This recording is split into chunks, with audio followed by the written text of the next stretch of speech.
After my brother's tragic accident, my parents became obsessed with replacing him. When I refused to be their new son, they disowned me and left me alone. So yeah, I've been married to Jill for about 10 years now, but man, the whole stepdad thing didn't exactly go as smoothly as I thought it would when we first got together. I mean, I knew what I was getting into, sort of. Jill had 3 kids from her first marriage: Ryan, Emily, and Sarah. Her ex was kind of a disaster. He was a full-blown addict, barely in their lives. And when he wasn't exactly winning any Dad of the Year awards. I didn't think stepping into their lives would be a walk in the park, but I figured with time, I'd bond with all 3 of them. Boy, was I wrong. Ryan and Emily were pretty cool with me from the start.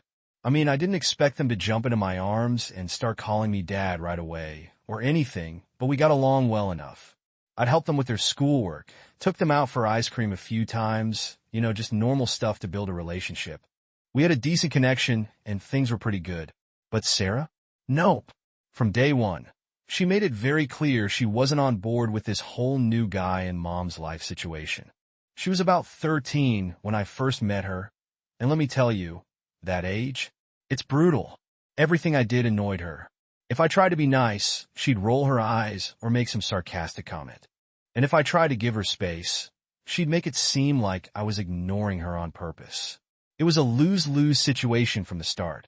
The thing is, I tried. I really did.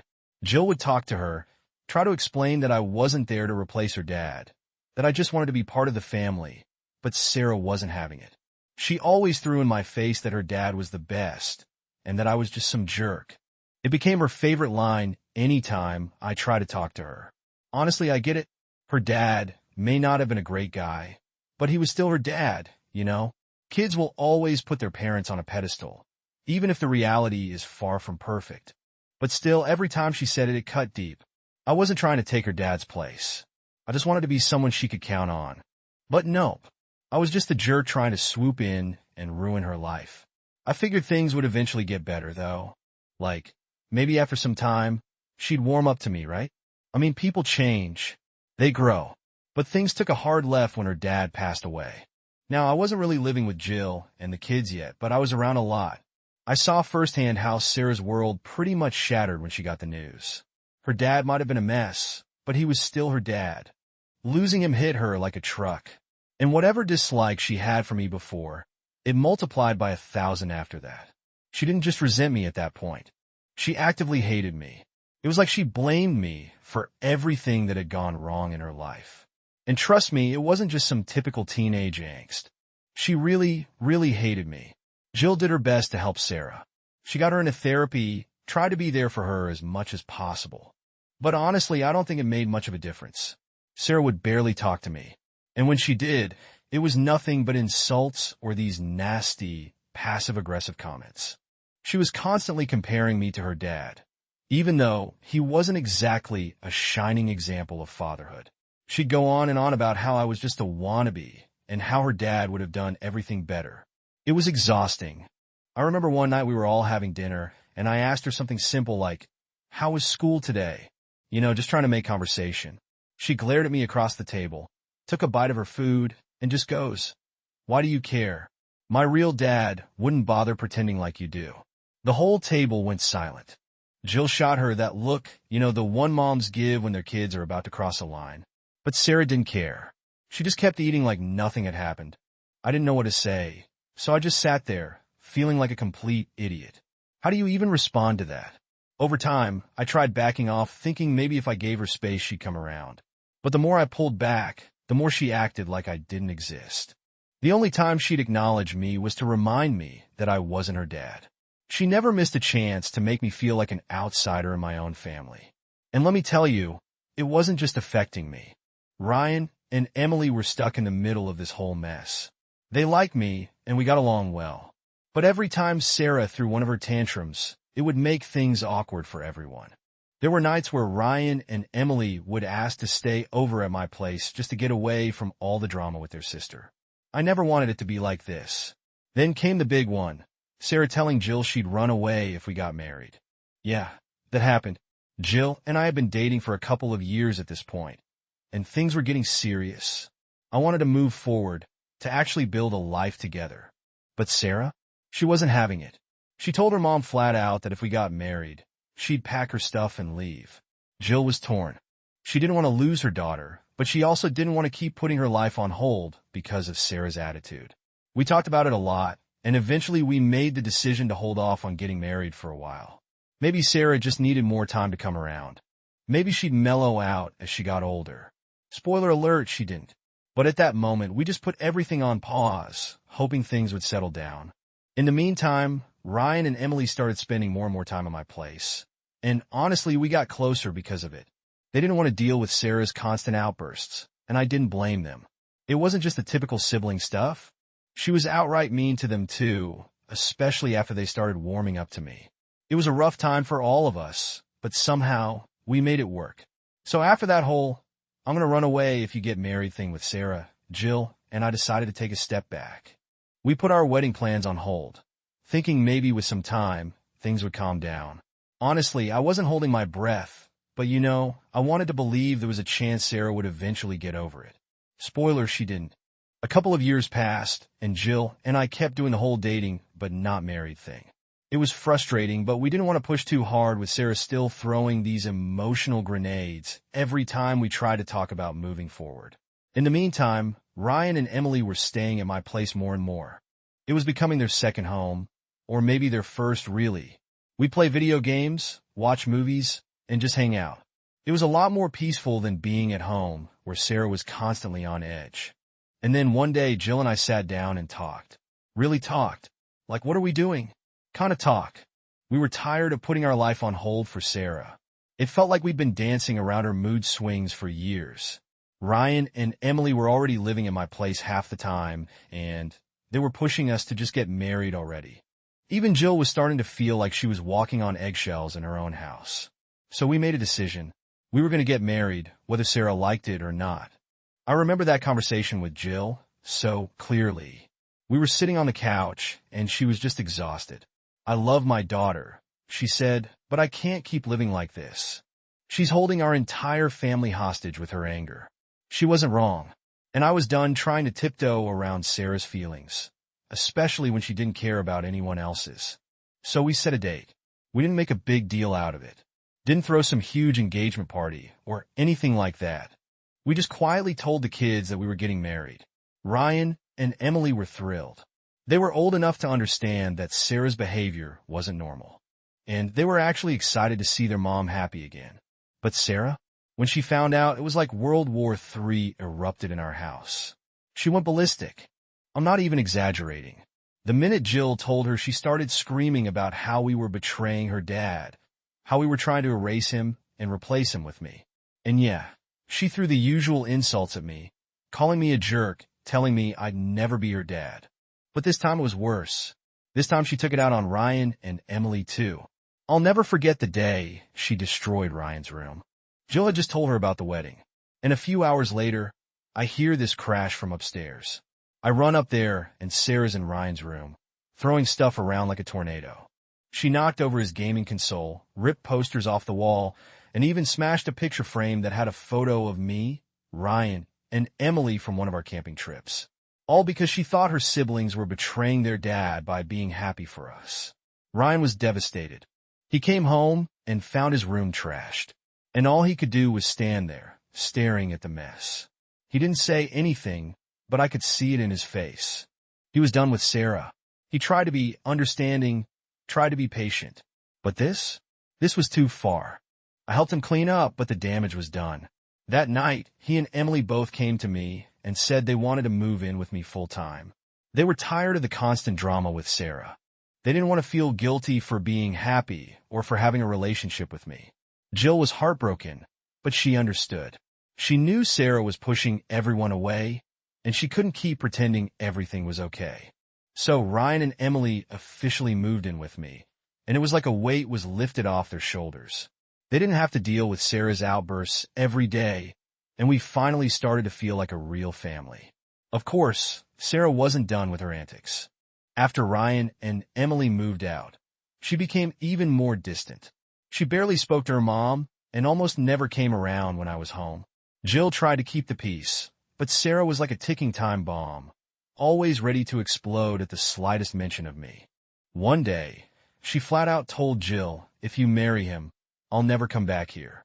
I overheard that, and honestly, I didn't even feel angry anymore. I just felt tired. Tired of the constant drama. Tired of the insults. Tired of trying to make a relationship work with someone who clearly didn't want one. We went ahead with the wedding plans, small ceremony, just family and close friends. Ryan and Emily were both excited and even helped us pick out a venue. Jill kept hoping Sarah would come around, maybe even show up to the wedding. I knew better. Sarah was stubborn, and once she decided she hated someone, that was it. There was no changing her mind. The day of the wedding came, and sure enough, Sarah didn't show up. Jill was upset, but she didn't let it ruin the day. It was actually a beautiful ceremony. Simple, nothing fancy, but it felt right. It was the first time in a long time that I felt like we could move forward without the constant cloud of Sarah's anger hanging over us. But as much as I tried to just focus on the good, I couldn't shake the feeling that things were only going to get worse with Sarah. I mean, how do you come back from something like this? She hadn't just refused to come to the wedding. She'd cut herself off from the entire family. Ryan and Emily barely spoke to her anymore, and Jill was at her wit's end, not knowing how to fix things. A few days after the wedding, I got a text from Sarah. It was short and to the point. "You ruined everything. I hope you're happy." And that was it. No explanation, no follow-up, just pure, unfiltered bitterness. I didn't respond. What could I even say at this point?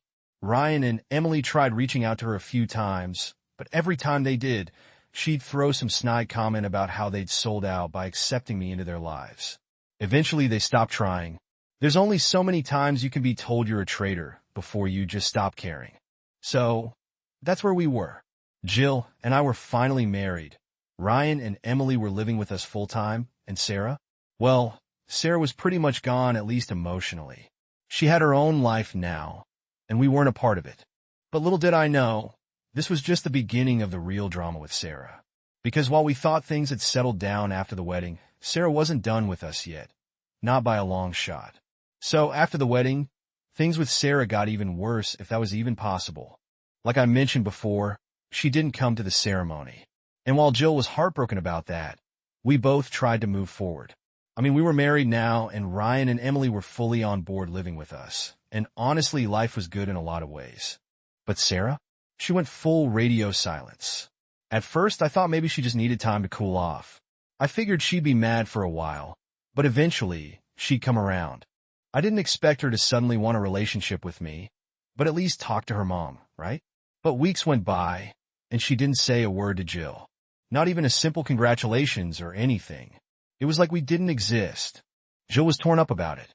She tried calling, texting, even showing up at Sarah's place. But Sarah wouldn't answer the door. It was painful to watch Jill go through that, knowing there wasn't really anything I could do to fix it. Sarah had made her choice, and she wasn't interested in being part of our lives anymore. Ryan and Emily weren't surprised. In fact, they were kind of over it at that point. Sarah's behavior had been so toxic for so long that they just stopped caring. I mean, don't get me wrong. They still loved their sister, but they weren't going to keep reaching out if all she did was throw their support for me in their faces. It was exhausting for everyone. Then out of nowhere, about 6 months after the wedding, Sarah reaches out to me. Not Jill. Me. I'll be honest, I was shocked. I hadn't heard from her directly in what felt like forever. So, when I saw her name pop up on my phone, I was like, what now? I wasn't exactly expecting a friendly chat. So I opened the text, and guess what? She's not texting to make amends. Nope. She's asking me if I'm going to pay for her wedding. Let that sink in for a second. This is the same girl who spent years telling me I'm a jerk, that I'm not her dad, and that her real dad was some kind of superhero. The same girl who trashed Ryan's room because he dared to accept me as a stepdad.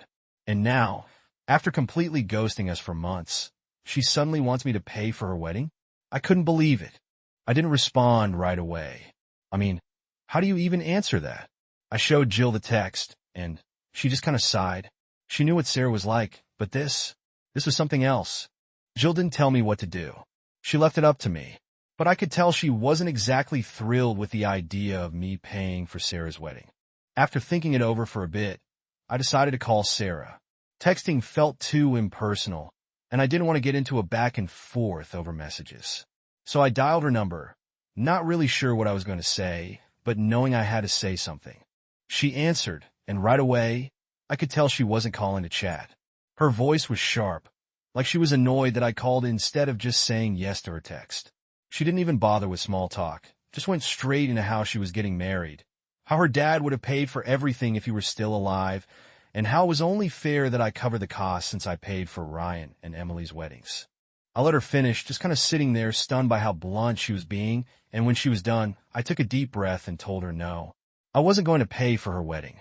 There was a pause on the other end of the line, and then she just exploded. What do you mean no? She snapped. You paid for my siblings, but not me? That's not fair. You're supposed to be part of this family. That part stung a little. Here she was accusing me of not being part of the family when she's the one who's pushed me away for years. But I kept my cool and told her, Sarah, I paid for Ryan and Emily's weddings because they wanted me to. They've accepted me as their stepdad, and we have a relationship. You've made it pretty clear you don't want me in your life. So why would I pay for your wedding? She didn't like that answer at all. She started yelling, calling me all sorts of names, telling me I was selfish, that I was trying to punish her, that I'd never be half the man her dad was. I've heard all of it before, but it still hit hard. I've tried for years to be there for her, and all I ever get in return is hate. At this point, I was done. I told her, look, Sarah, I'm sorry, but I'm not paying for your wedding. You've spent years telling me I'm nothing to you. You don't get to come out of nowhere and ask me for something like this. It doesn't work that way. And then that's when I said it. I probably shouldn't have, but I was just so fed up. I said, if you want your wedding paid for, why don't you ask your real dad? There was silence on the other end of the line. Dead silence. And then she hung up. I stood there, staring at my phone, feeling this mix of guilt and relief. I knew I'd gone too far. I knew mentioning her dad like that was a low blow. But at the same time, I was just done. Done trying to please someone who clearly didn't want anything to do with me unless it involved money. Done being the bad guy in a story I never asked to be a part of. I told Jill what happened, and she didn't say much. She just nodded like she understood, but I could tell she was worried. Worried about what this meant for her relationship with Sarah. Worried that things would never get better. And maybe they wouldn't. Maybe that was just the way things were now. After that, I didn't hear from Sarah again for a long time. She didn't reach out, didn't try to fix things, and honestly, I didn't either. I figured we'd both said all we needed to say. I crossed a line, sure, but I wasn't about to apologize for finally standing up for myself after years of being treated like garbage. Still, it weighed on me. I wasn't proud of what I said, but I also knew it had to be said. I wasn't going to let her keep using me as her emotional punching bag. Not anymore. So yeah, that's how the whole wedding payment thing went down. It wasn't pretty, and it definitely didn't end the way I'd hoped. But at least I said what I needed to say. Maybe now she'd finally realize that you can't just treat people like crap and expect them to give you whatever you want. But who knows? With Sarah, it's always something. So after the whole wedding payment blow up with Sarah, things went quiet for a while. And by quiet, I mean dead silent. I didn't hear from her, and honestly, I wasn't expecting to. Jill was still trying to process the whole situation, but she didn't push me to reach out or apologize. She understood that what I said, while harsh, had been building up for years. I mean, anyone would have snapped at that point, right? Anyway, life went on. Ryan and Emily were living with us. And it was good, peaceful, no drama. I think they were both relieved that Sarah wasn't around to stir things up anymore. We talk about her from time to time, but not much. It's like everyone just decided that this was the way it was going to be, and we all moved on. But of course, that peace didn't last. It was probably about 2 or 3 months after the whole Ask Your Real Dad incident that I got a call from Ryan. He was out with some friends, and guess who he ran into? Sarah. Apparently, she'd been avoiding all of us, but she'd been keeping in touch with a few of her old friends from high school, and one of them was part of Ryan's group. Awkward, right? Ryan said the whole thing was weird. Sarah didn't talk to him much, but she did make a point of letting everyone know how terrible I was for refusing to pay for her wedding. Like, she was still angry about it, but what made it worse was that she started twisting the story to make me look even worse than I already did. According to her, I didn't just refuse to pay. I laughed in her face and told her she didn't deserve a wedding at all. Ryan knew that was BS. He was mad for a while, but not at her. More like mad at the situation. He told me he wasn't even surprised that she'd try to play the victim card in front of her friends. He said she was acting all hurt and betrayed, like I had personally destroyed her dream wedding or something. Classic Sarah move, right?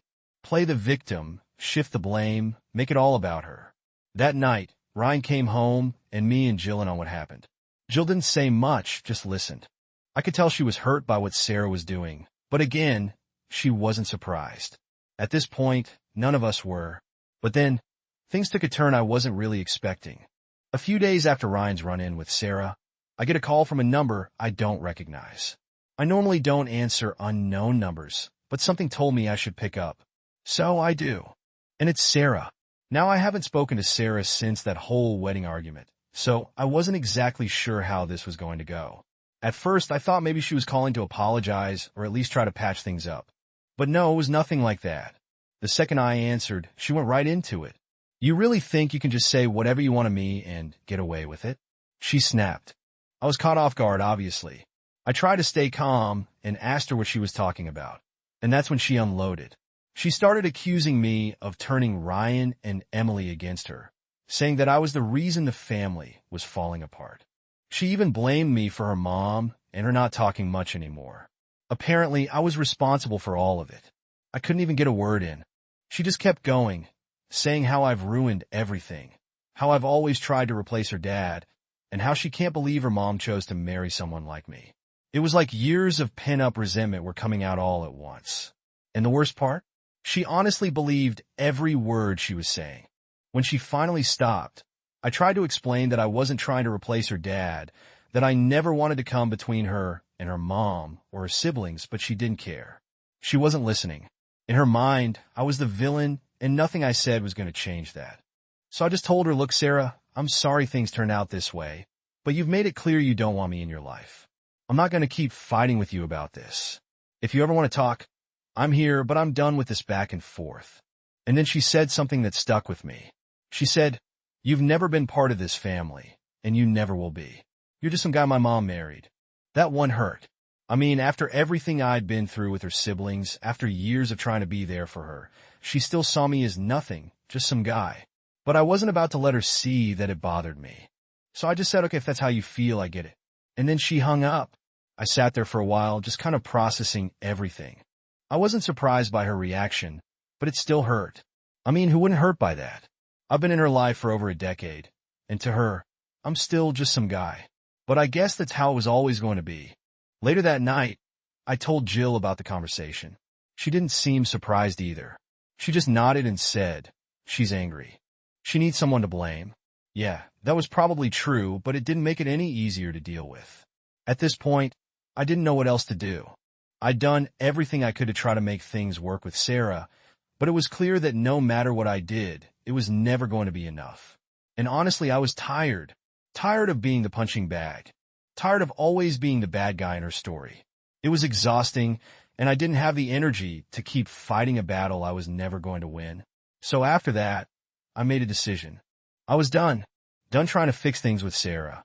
Done trying to be the dad she clearly didn't want. I was going to focus on the people who actually wanted me in their lives. Ryan, Emily, and Jill. If Sarah ever wanted to come around, I'd be here.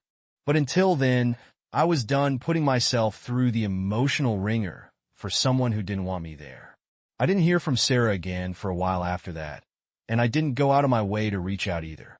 I figured if she wanted to talk, she knew how to find me. But I wasn't going to keep chasing after a relationship that was never really there in the first place. It's a weird feeling giving up on someone, but sometimes you just have to accept that you can't fix everything. And that's what I did. After that last call with where she told me I was just some guy her mom married, I thought that was the end of it. I'd come to terms with the fact that Sarah was never going to see me as part of her family. And honestly, I was okay with that. Well, not okay in the sense that it didn't bother me, but I was done putting in the effort to try and fix something that wasn't fixable. Life carried on. Jill, Ryan, Emily, and I found our groove, and things were calm, which was nice for a change. Sarah hadn't spoken to any of us in months. And while I know that hurt Jill, she didn't push it. I think she was starting to realize, like I did, that maybe Sarah needed time, or maybe she'd never come around. Either way, we couldn't keep putting our lives on pause for her anymore. But just when I thought things had settled down, Sarah came back into the picture. Again, not in a good way. It was a Saturday afternoon.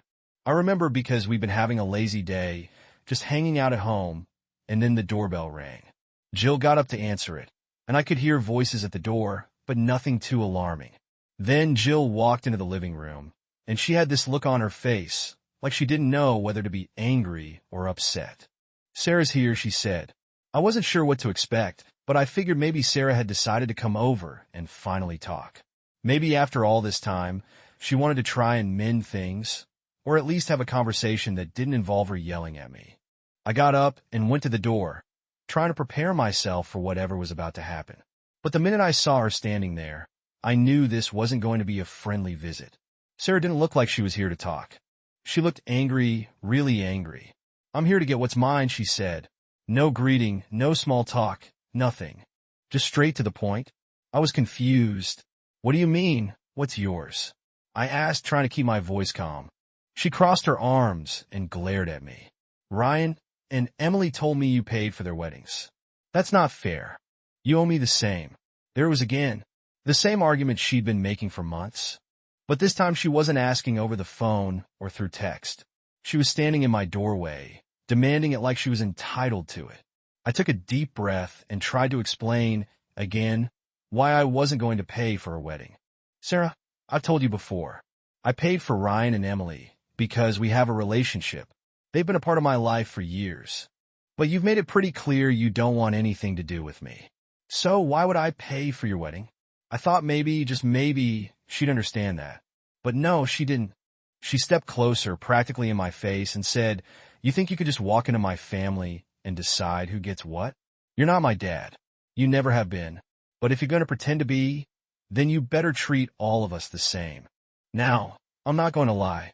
That hit a nerve. I was tired of being treated like I was the bad guy for not giving in to her demands. Tired of her acting like I owed her something when all she's ever done is make me feel like I'm not welcome in her life. So I said, "Sarah, you're right. I'm not your dad, and I never tried to be, but I've done my best to be there for your mom and your siblings. And I'm not going to apologize for that. You don't get to pick and choose when I'm part of the family just because you want something from me." She stared at me for a moment like she was trying to figure out what to say next. Then she laughed. Not the kind of laugh where something's funny, but the kind where someone's so mad they don't know what else to do. "You're unbelievable," she said, shaking her head. "You think you're this great guy, but all you've done is ruin everything. My mom chose you over me, and now you're acting like you're the victim." At this point, I was done. There was no reasoning with her, no having a rational conversation. She wasn't here to talk.